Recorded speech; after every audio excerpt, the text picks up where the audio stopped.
Bienvenidos a lo que será el desarrollo de fundamentos del derecho público. Bienvenidos a este encuentro. Hoy vamos a hacer una pequeña introducción a lo que es la asignatura de derecho público y vamos a revisar casos puntuales del aula, específicamente lo que es el plan de evaluación, los lugares para cargar cada una de las tareas y además lo que es la asignación de los temas de exposición de cada uno de ustedes.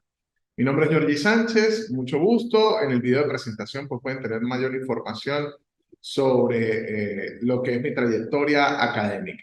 Bien, importante, dentro del aula virtual, fíjate, dentro del aula virtual tienen el espacio de lo que es el video de presentación, eso lo van a conseguir incluso dentro de todas las otras asignaturas.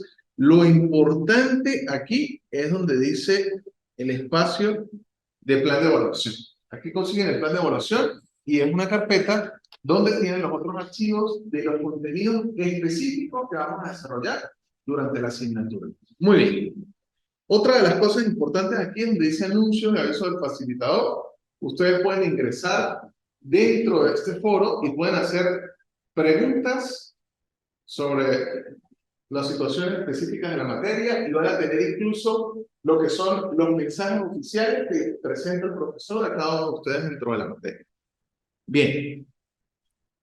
Como les decía, lo importante el día de hoy es, o el objetivo para mí es dejar claro el plan de evaluación.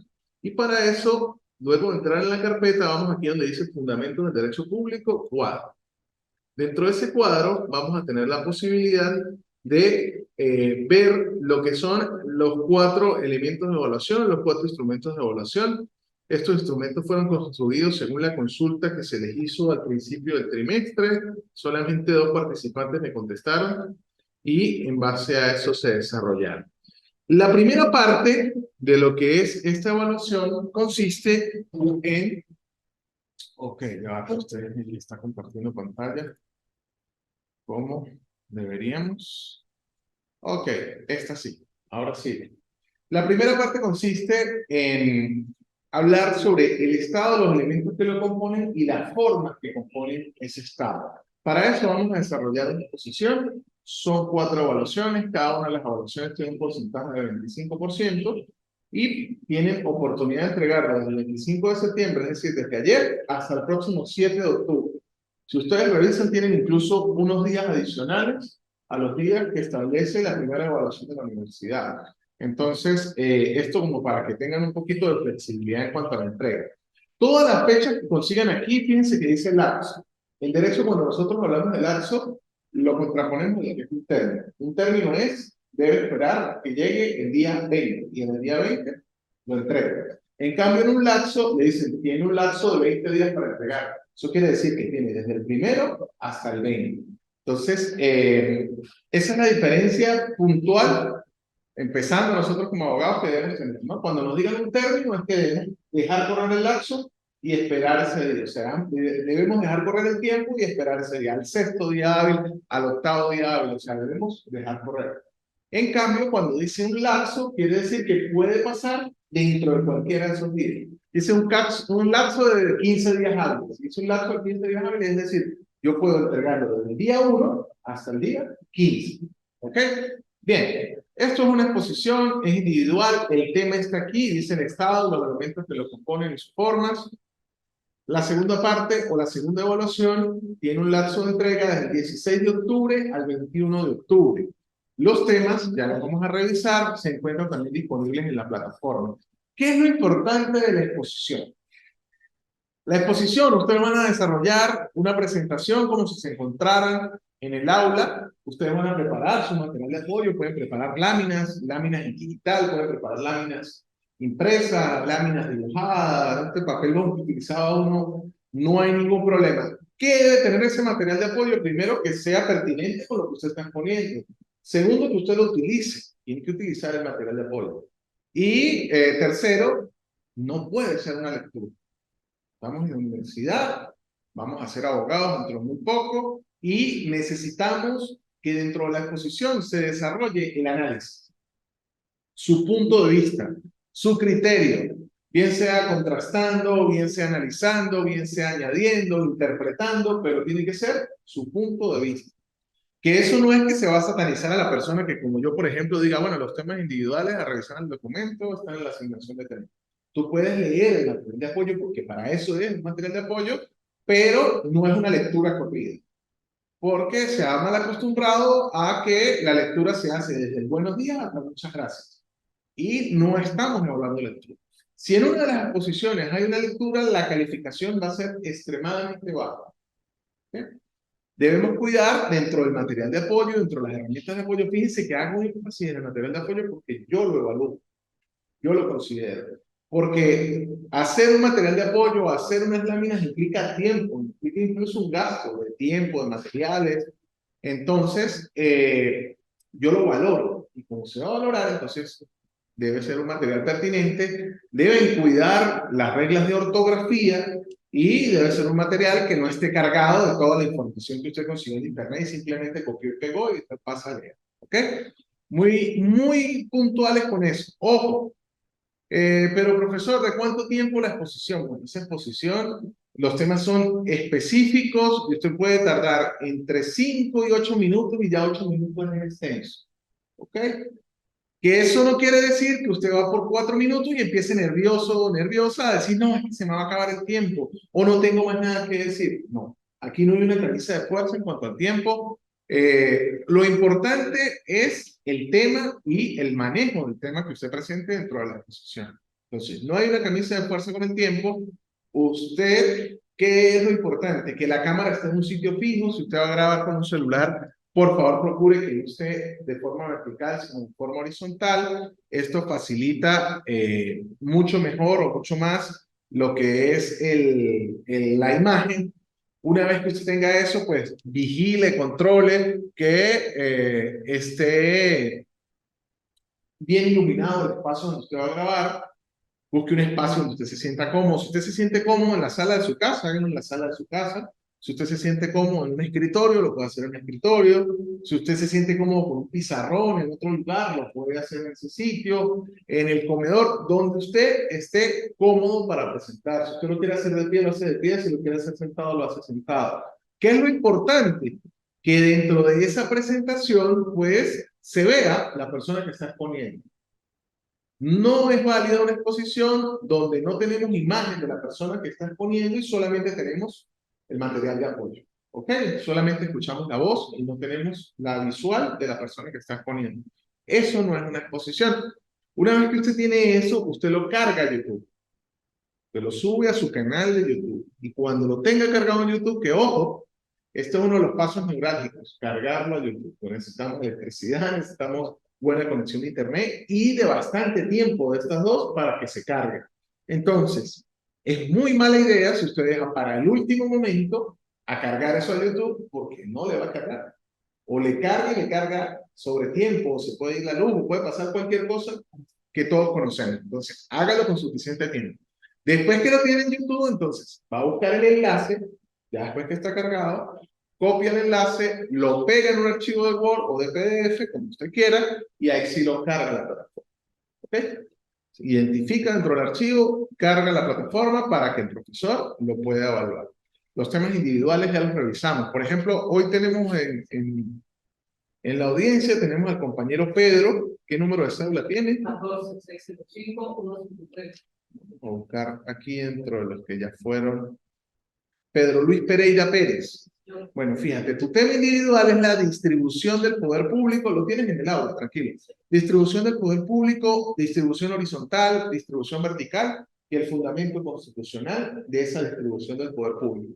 Y como inicia clase te llevas el bonus track. ¿Cuál es el bonus track? Vas a investigar sobre cómo está distribuido el poder público en Venezuela, que tiene una distribución, si se quiere, distinta a lo tradicional. Lo tradicional, luego de la Revolución Francesa, con ese liberté, igualité y fraternité, o libertad, igualdad y fraternidad, que fue la pugna de este acontecimiento histórico, generó la posibilidad de que el Estado se dividiera en tres grandes partes. Tres poderes independientes entre sí, pero que colaboraban entre ellos a la consecución de los fines del Estado, de los objetivos del Estado. Entonces teníamos el poder ejecutivo, ¿ok? El poder legislativo, ¿ok? Y el poder judicial. Esa es la división clásica de los poderes.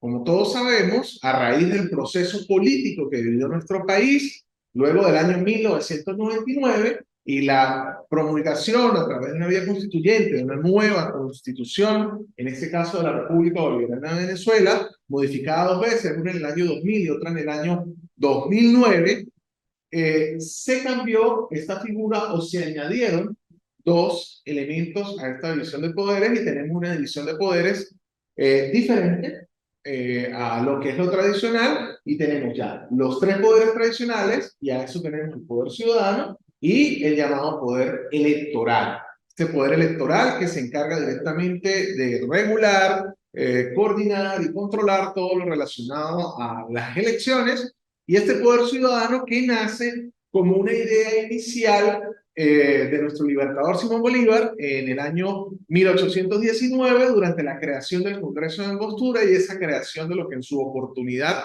se llamó la Gran Colombia, que era la unión de la Capitanía General de Venezuela con la Nueva Granada. Entonces allí nace el proyecto de la Gran Colombia en este Congreso de Angostura y se dio por primera vez los pasos para pensar en este poder moral, poder ciudadano. ¿Okay? Ese es el inicio de esto. Entonces, vamos a buscar la división de estos poderes de forma horizontal. ¿Okay? De forma horizontal tenemos los 5 poderes a nivel nacional, después podemos ir a forma vertical, arrancamos del poder público nacional, poder público estatal, poder público municipal. Y dentro de cada una de esas verticales, pues conseguimos las horizontales.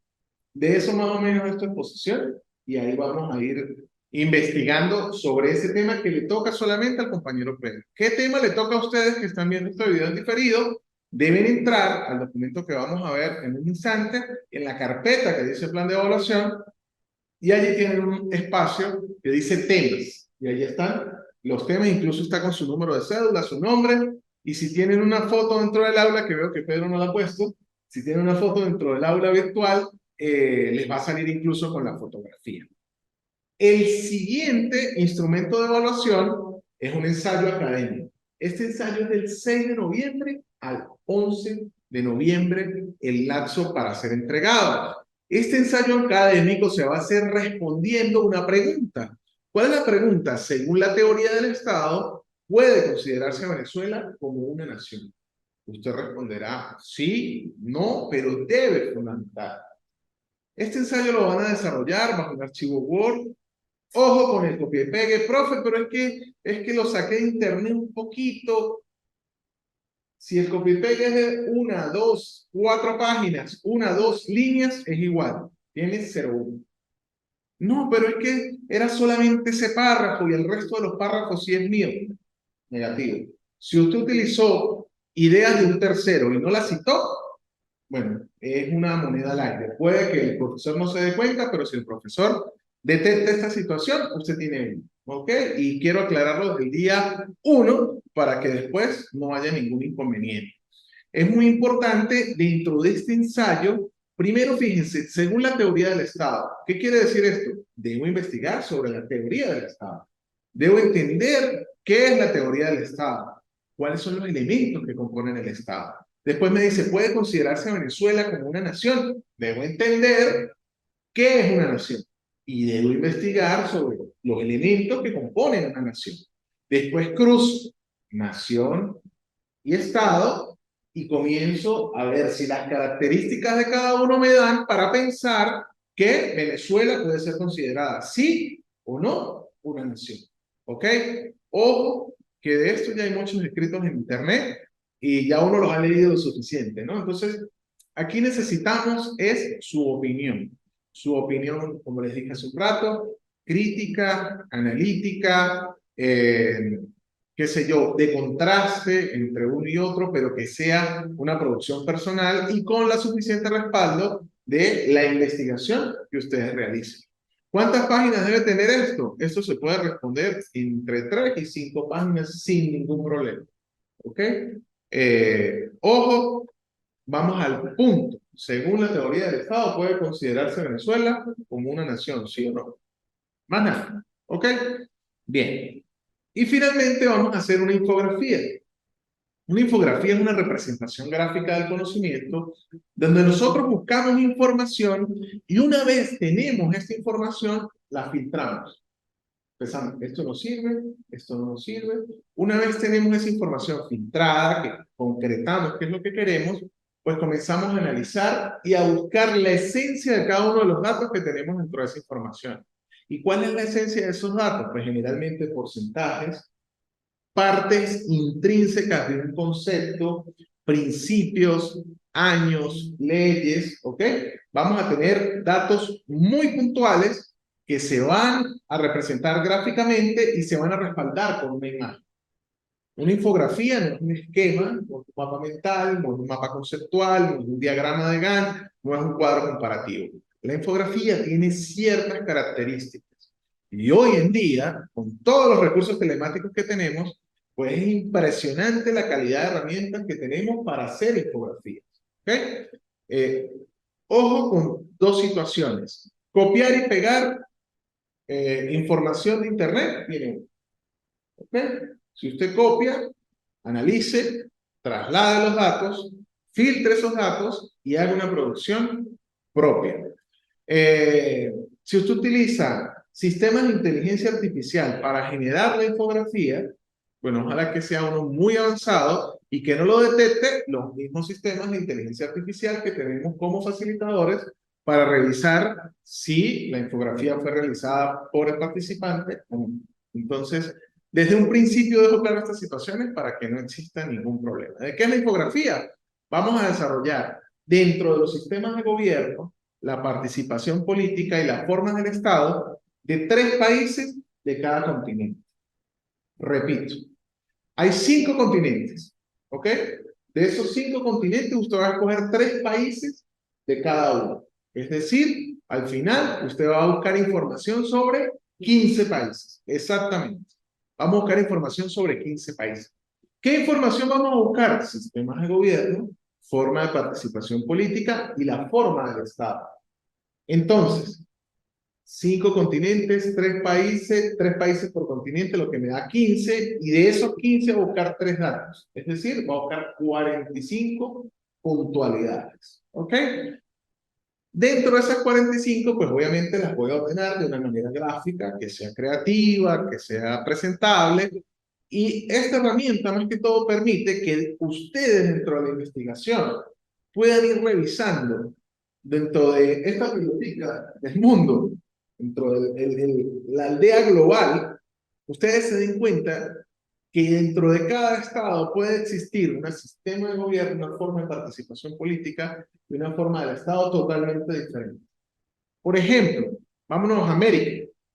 En América tenemos la República Bolivariana de Venezuela, que es un estado federal descentralizado con sistemas de participación política establecidos dentro de la Constitución, que van desde el cabildo abierto, la participación ciudadana y el derecho al voto, al sufragio, que tiene que reunir ciertas características como ser mayor de 18 años. ¿Ok? Bueno, y una serie de elementos más. Pero, pues, tenemos esta forma de Estado. Pero si lo comparamos con Brasil, dentro de América, pues ya no tenemos un Estado federal descentralizado, sino tenemos una confederación. ¿Ok? Y si vamos a Bolivia, entonces en Bolivia tenemos un Estado plurinacional. Dios, se fue la luz. En Bolivia tenemos un Estado plurinacional. Y si seguimos saltando, ok, sí, esto sigue grabando. Perdón, Luis. Luis es el que hace las ediciones. Bien, y si seguimos saltando de un país a otro, esto tuvo una introducción pequeña, pero no, tranquila, ya es. Sí, gracias. Bien, les decía que si saltamos de Venezuela a Brasil, vemos el contraste. Si venimos de Brasil a Bolivia, también vemos un contraste. Lo mismo pasa con África. Y en África tenemos otra serie de características, en Asia otra serie de características. Entonces, lo ideal es que ustedes busquen estos elementos y ustedes puedan ver ese contraste. Porque de nada sirve que ustedes busquen situaciones muy parecidas a Venezuela y las repitan dentro de todos los países, porque la idea es entender, ¿sí?, que ese contraste pues hace que existan diferentes sistemas de gobierno y cómo eso influye dentro del derecho público interno de cada país. ¿Ok? ¿Alguna duda con el plan de evaluación? Bien, entonces, teniendo aquí claros lo que es el plan de evaluación, claros lo que es las formas de ingresar a revisarlo, vamos a hacer la clase introductoria de lo que es fundamentos del derecho público. Fundamentos de derecho público viene a dar la base, por eso es el fundamento, de lo que es el derecho público. El derecho público como el contraste o la primera gran rama que se da dentro del derecho. Cuando empezamos a estudiar derecho nos damos cuenta de la complejidad que tiene el hecho de nosotros poder llegar a definir el derecho. Si nosotros empezamos a buscar definiciones de derecho, nosotros nos vamos a topar desde acepciones vulgares o comunes, comunes y corrientes. Cuando tú le preguntas a alguien qué es derecho, entonces le va a decir es lo que no es torcido, es lo que es hacia allá, es lo que está recto, ¿ok? Pero cuando comenzamos a buscar acepciones relacionadas con elementos jurídicos, pues la cosa empieza a complicarse. Porque el derecho como fenómeno social, es decir, un hecho que es producto de la interacción de los seres humanos como tal, pues hace que ese fenómeno social sea tan complejo como la humanidad en sí. Y al estar el derecho presente, y esto es más introducción al derecho, al estar el derecho presente en todos los aspectos de la vida del ser humano, porque el derecho está presente desde antes del nacimiento de la persona, es decir, desde la concepción del ser humano, hasta incluso después de la muerte del ser humano, regula situaciones de carácter individual y colectivo. Entonces, el derecho es una situación real o un fenómeno realmente complejo. ¿Complejo por qué? Por la gran cantidad de situaciones que regula. Por lo tanto, pasar a tener una definición que me pueda abarcar todos los elementos que incluye el derecho, pues ahí es donde empieza todo el mundo a salirle canas y a caerse el pelo, ¿no? Cuando yo estaba en pregrado veíamos en Introducción al Derecho más de 120 conceptos diferentes de derecho. Algunos con una vía clara, otros con otro norte, otros muy diferentes, otros que contrastaban de una forma bastante fuerte, otros que pasaban a ser esa definición ecléctica que buscaba unir todo eso, pero el objeto de lo que les estoy comentando es que entendamos que definir el derecho es una situación compleja. El derecho es la recta ordenación de las relaciones sociales, es la regulación de las situaciones de hecho que se generan en la interacción entre los ciudadanos. Bueno, definir derecho es difícil. Desde el inicio de lo que son las bases del derecho, pues podemos hablar nosotros, obviamente, de lo que es el derecho romano y el imperio romano. Con la llegada de los romanos, pues surge la necesidad, una necesidad más práctica que teórica y determinada por lo que fue el entorno de esa realidad del Imperio Romano. Trasladémonos un momento a ese momento histórico. Y es que el Imperio Romano, pues era ese estado donde el que tiene la potestad de mando, de control, de regulación y por supuesto de disfrutar de determinadas cosas, pues es el imperio como tal, el Estado romano. Y de ahí en adelante, lo que no tenga interés en el Estado romano, pues es una situación distinta. Entonces los romanos dijeron, bueno, esta es la suprema divisio o la división suprema. La división suprema para los romanos era la distinción entre derecho público y derecho privado. Entonces teníamos derecho público y se van ellos con esa teoría dualista del interés. ¿Qué es esta teoría dualista del interés? La teoría dualista es porque hay dos, y del interés es porque si tiene interés el Estado romano, como les decía hace un rato, consideramos que es de derecho público. Si el Estado romano no tiene interés en esa situación que está pasando, consideramos que es de derecho privado. Entonces, dentro de esta suprema división, el interés que contenga la situación jurídica va a determinar si es de derecho público o de derecho privado. Bueno, esto para hablar un poco de historia. Después vino el feudalismo y el señor feudal, que era una situación totalmente diferente al Imperio Romano, que ya había caído por el nacimiento del cristianismo, la aparición del cristianismo, implosionó las bases de ese Imperio Romano, pero nace ese Estado feudal donde el señor feudal dice, el Estado soy yo, aquí no hay más nada, que cuento imperio, que cuento derechos civiles, que cuento de derecho privado, aquí todo es conmigo. Entonces, esos derechos civiles se vieron diezmados y el derecho público arropó a ese derecho privado. Después viene la historia, la escuela de interpretación histórica alemana, también desde el punto de vista contemporáneo, pues viene la Revolución Francesa, como les decía, bien esa igualdad, libertad y fraternidad, y se introduce todo esto y se retoma los derechos civiles, nacen otra vez la posibilidad de que los ciudadanos tengan esa limitación entre lo que es la responsabilidad que puede tener un funcionario público al actuar investido de ese poder o al actuar como un ciudadano común y corriente, y nace esa diferencia. Retomando para no perder. La división entre derecho público y derecho privado nos lleva a la posibilidad de definir qué es uno y qué es el otro para poder diferenciarlo y para poder entender por qué nosotros aquí estamos viendo una materia que se llama fundamentos del derecho público. Entonces, ese derecho público lo podemos definir como aquella estructura normativa que pasa a regular las relaciones entre el Estado con los ciudadanos, entre el Estado con los ciudadanos y los órganos que lo representan, y las relaciones entre los ciudadanos y los órganos representantes del Estado, siempre y cuando el Estado ejerza su poder político, ejerce su poder de imperium. Y este imperium viene, como ustedes ven, pues es latín y viene de los romanos.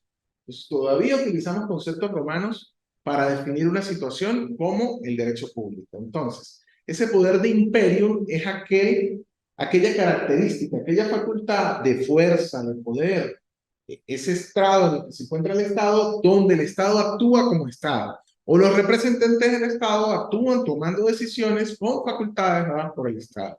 El derecho privado, por el contrario, entonces es la regulación de las situaciones jurídicas, de las situaciones de hecho, donde interactúan ciudadanos o donde los ciudadanos interactúan con los representantes del Estado, con el Estado en sí, pero el Estado no tiene ese poder de imperio.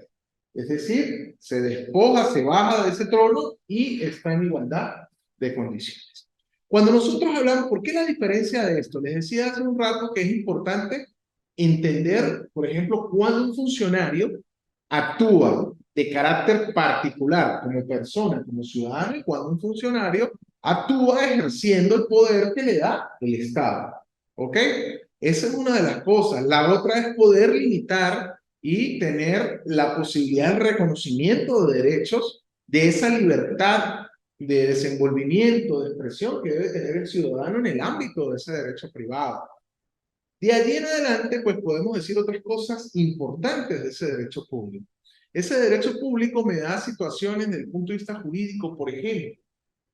Hay normas que por ser de derecho público no pueden ser relajadas entre los particulares. ¿Y qué es relajadas? Es decir, no pueden renunciarse, no pueden traficarse, no pueden desmejorarse tan solo porque los ciudadanos se pongan de acuerdo. Estas normas de orden público generalmente son normas de oficio y el Estado actúa porque debe actuar sin importar la opinión de los ciudadanos. Vamos con un ejemplo que es lo mejor. Yo sé que de repente es mucha información, pero vamos con un ejemplo. Fíjense, cuando nosotros hablamos de un delito de homicidio, por más de que los familiares de la víctima, familiares directos, digamos, su cónyuge, sus descendientes directos en el primer grado, sus hijos, digan, no, bueno, nosotros perdonamos al homicida y no queremos que el Estado lo castigue. Allí eso es intrascendente porque el homicidio es una norma de orden público, por lo tanto no puede ser relajada por los particulares.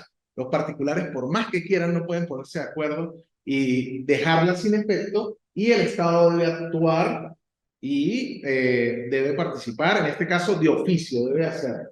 En cambio, hay situaciones de derecho privado donde los particulares sí podemos ponernos de acuerdo. Por ejemplo, nosotros podemos acordar desde el punto de vista del derecho mercantil, asociarnos y tener la libertad de asociarnos y generar un emprendimiento, generar una compañía anónima, generar un espacio en el cual nosotros negociamos y nos ponemos de acuerdo en qué es lo que vamos a hacer. Allí el Estado solamente interviene para dar el registro, la fe pública, la publicidad de lo que hagamos, pero nosotros nos ponemos de acuerdo de manera interna y esas normas sí pueden ser relajadas.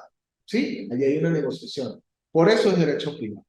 Finalmente, para entender bien lo que es esta introducción al derecho público, entonces vamos a ver las ramas del derecho público y por qué son de orden público, por la importancia que tiene esto. Empecemos por el derecho privado. El derecho privado le podemos lanzar todo donde se pueda negociar. Entonces, aquí está el derecho civil, el derecho mercantil. Allí tenemos situaciones como partes específicas del derecho laboral, que también tiene partes dentro del derecho público. Pero si nosotros hablamos de derecho público, que es lo que nos interesa, tenemos derecho constitucional, derecho internacional público, derecho procesal penal y derecho penal. Fíjense, estas ramas del derecho público interesan de una forma directa al Estado. Y las ramas del derecho privado, si bien interesan al Estado, pues no pueden ser relajadas entre los particulares y no son consideradas normas de orden público. ¿Claro hasta aquí? Perfecto. Ese es el objetivo de la clase de hoy, dejar estos puntos claros, lo que es el plan de evaluación, las formas de entrega y por supuesto dar esta pequeña introducción a lo que es esa teoría dualista de división de derecho entre lo que es derecho público y derecho privado y entender la importancia que dentro de estas ramas y esta división del derecho público, pues se le da a estas situaciones de orden público. Nos vemos en una próxima oportunidad. Yo continúo con el compañero que se encuentra presente. Es importante hacer las entregas dentro de lo agendado, dentro de lo planificado, para no tener ningún percance. Cualquier comunicación la podemos hacer a través de cualquiera de los canales de comunicación que tenemos disponibles en el IESIP y dentro de lo que es esta asignatura de Fundamentos del Derecho Público, a través de la mensajería interna de la plataforma, los mensajes del foro de avisos y novedades. Y dentro del aula virtual, pues ustedes cuentan con mi resumen curricular y allí tienen mi número de teléfono para que a través de WhatsApp nos podamos comunicar en el marco del respeto y siempre identificándose la persona que escribe con sus nombres, apellidos, cédula de identidad y por supuesto haciendo referencia a la asignatura en la cual se tiene la duda o se necesita el apoyo. Yo soy Jordi Sánchez, nos vemos en una próxima oportunidad. Y pues seguimos creciendo.